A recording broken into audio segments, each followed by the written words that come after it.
I will show that to you guys when it comes in. But definitely check out that link. I also just want to mention my Patreon. We are about halfway through our 12 Days of Terror countdown. 12 days of true crime leading up to Halloween. We have done some really good Halloweeny cases over there. And it's actually going to be 13 days because I was going through some old photos, looking for something for my cousin's birthday, and found a picture of me and my sister and a woman who is spending the rest of her life behind bars for a double homicide. And I totally forgot about this story because it happened so long ago, but I will be sharing my close encounter. I don't know, she wasn't a killer back then, but that will be on Halloween, our 13th day. So check out the link down below and please join us for 12 days of terror. Okay, let's get into our case today.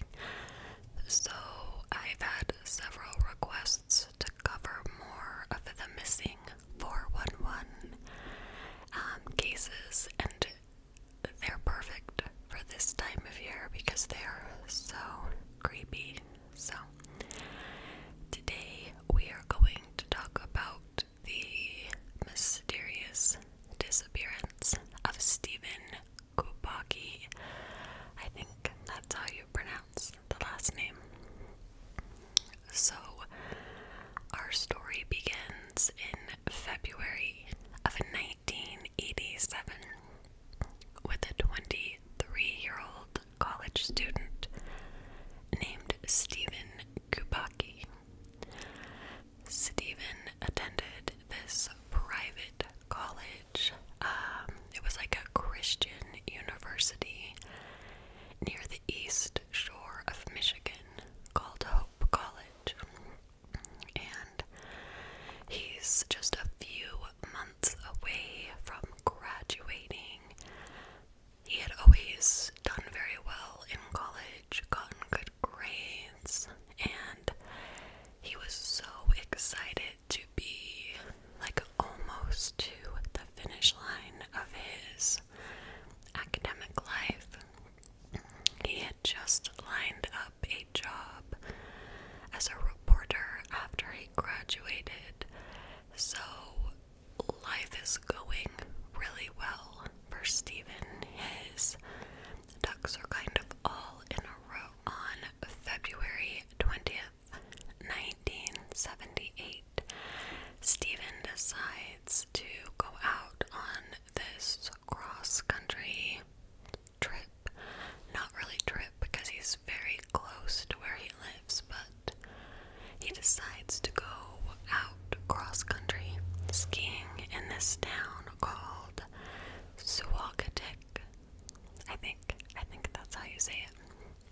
So he tells his roommates that he's heading out to ski along Lake Michigan and that he would be back later that evening. But Steven never returned. And when his roommates realize, hey, he should have been back, they alert police immediately.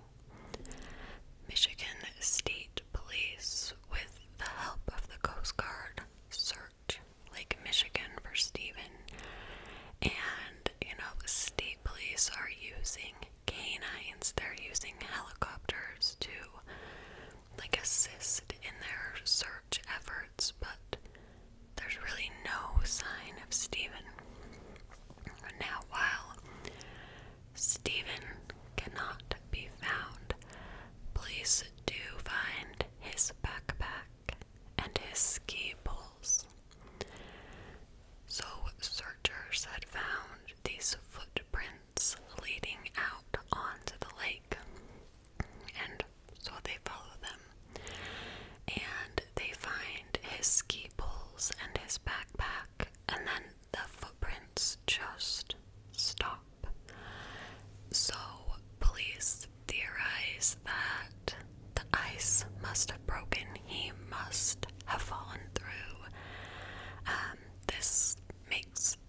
sense.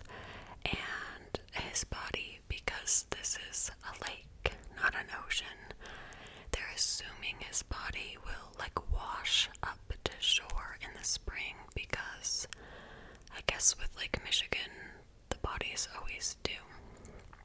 So they're like, yeah, he must have hit a weak part of ice, even though there were no signs that the ice had broken through.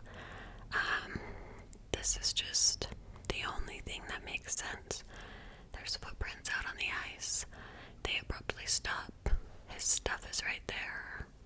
He had to have gone through. And given this information, they just determine he's deceased. He'll wash up in the summer.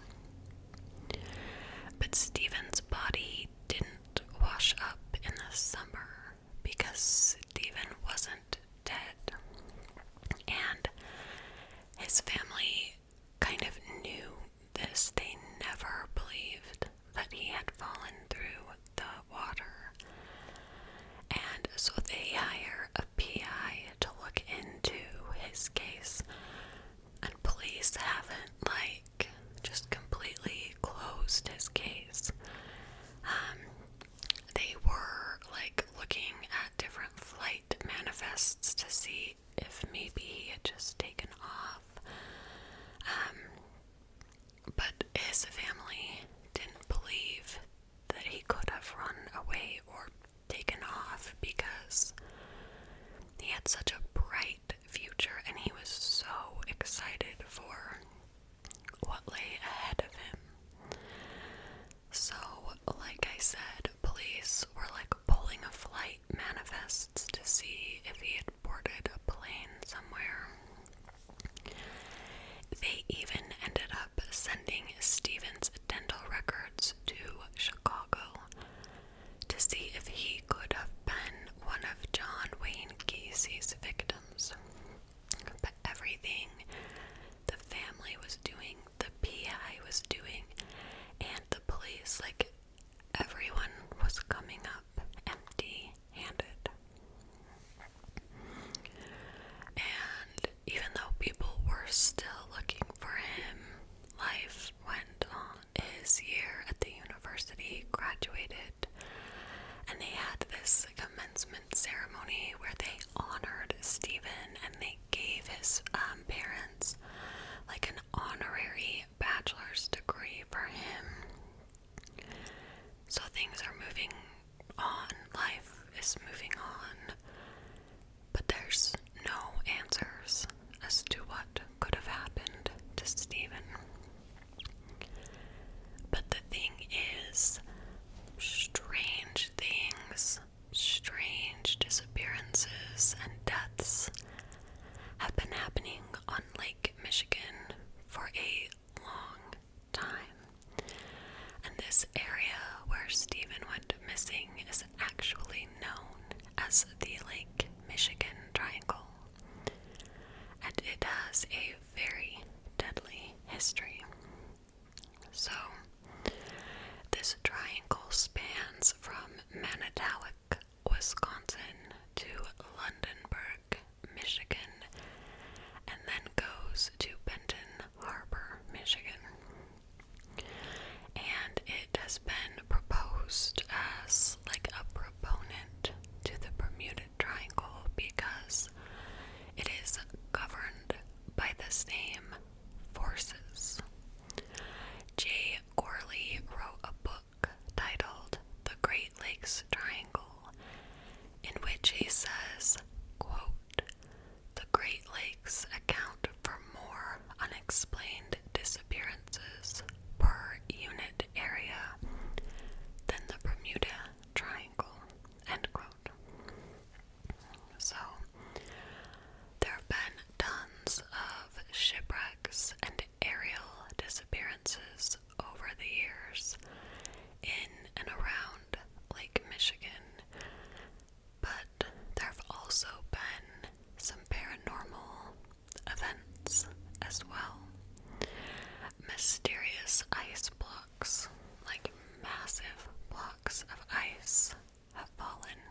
the sky. Also, people have reported seeing balls of fire falling from the sky. And a lot of people who live in this area report that there's like hovering lights above the lake. So all of these things over the years have kind of led people to believe that extraterrestrials are drawn to this area for some reason, or that it is some kind of time portal. And this last theory about the time portal will become important when we get back to Steven's case. So, as far as I could tell, these events date back to 1679 with the disappearance of the ship Lake Griffin. Then there was the 1891 disappearance of the Thomas Hume ship that was transporting lumber when it vanished. And this lake, this is a lake. These ships are not being swept out to sea. It's a lake. I mean, it's a big lake, but still you don't think of massive ships just disappearing. In 1921, the Rosebell was transporting supplies when it was found overturned in the water. So this ship appeared to have been in a collision, but there were no other shipwrecks, no other reports of an accident or another missing ship. And what's more, not one of the 11 souls on board were ever found. Their bodies never washed to shore. On April 28th, 1937, Captain George R. Donner went to rest in his cabin aboard the O.M. McFarland, and he had been navigating through some icy waters. So he goes to his cabin to rest, and as the ship starts to approach Port Washington in Wisconsin, a crew member goes to wake him up. But the door was locked, and they're knocking on the door, banging on the door, but Donner doesn't answer. When the crew finally get the door open, the cabin is completely empty. There's no exit, there's no way to leave the ship from this cabin, and it had been locked from the inside. There's no way to lock this door from the outside. Donner had just vanished, and he has never been seen. His body has never been found. Another very famous case that has been tied to the Lake Michigan Triangle is the disappearance of Northwest Airlines Flight 2501.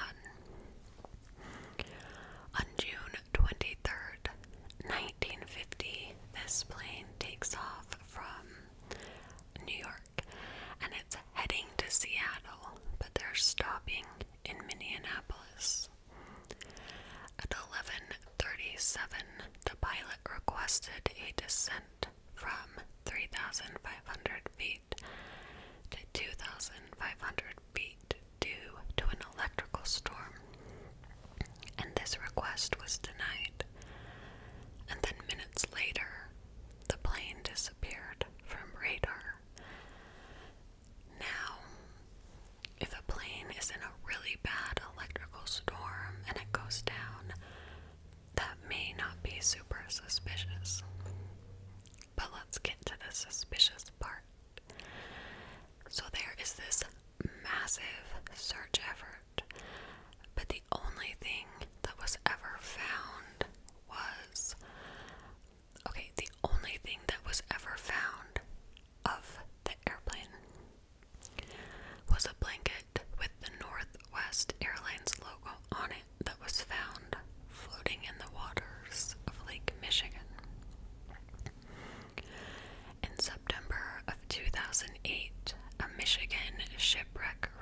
research associate found this unmarked grave that contained remains of some of the victims, and no one knows who buried them. The families had never been notified of the bodies being discovered. Nothing, there's just this massive grave of bodies. So here's the super creepy part. Every single year since 2004, this shipwreck committee does an annual search of the lake to try and find the missing wreckage from Flight 2501. It has never been found. It's like the entire airplane just vanished.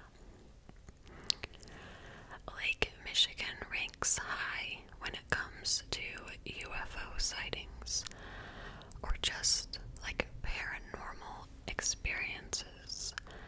Residents who live along Lake Michigan have reported seeing disc-like objects with flashing lights that hover over the lake. Also, back to Flight 2501, there were police officers in the area at the time that the plane just vanished, and they reported seeing these red lights hovering over the lake 2 hours after the plane disappeared. So, later human remains were discovered, but the plane, a whole plane, just disappeared, and there have been annual searches for this plane, and with all the technology and stuff we have these days, you would think they would find something, but it's just gone. So, lots of weird paranormal things are happening before Steven goes missing and after Steven goes missing. He goes missing on February 20th, 1978. And what happened to him is just this huge mystery until May 5th, 1979. 15 months after Steven was last seen, he just shows back up. He actually wakes up. He had been sleeping in this field in Pittsfield, Massachusetts, and he wakes up. He has no memory of the last 15 months of his life. He just wakes up one day and he's laying in a field 700 miles from where he disappeared. And when he woke up, he is not wearing his clothes that he disappeared in. He's wearing different clothes. He has this backpack that has all of these random maps inside of it. He's wearing a shirt from a Wisconsin marathon, and he would later say it explained why he, quote, felt like he had been doing a lot of running, end quote. So he wakes up not knowing where he is. He's not wearing his own clothes. He's even wearing brand new running shoes. So Steven really hasn't talked about what happened at all other than to tell police. He has no memory. He now kind of explains that he must have been in a fugue state, and he blamed it on mental exhaustion and exposure. When he wakes up, he has no idea what day it is. I guess he found a newspaper, and that's when he realized that he had been he had this 15-month gap of time that he couldn't account for. And he wakes up, and he's not far from where his aunt lives, and so he makes his way to her house. Like I said, he hasn't really publicly talked about what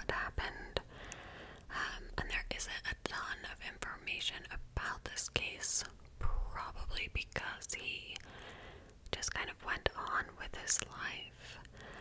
I guess some of his fellow classmates from college and his professors were really pushing for an explanation, but one was never given.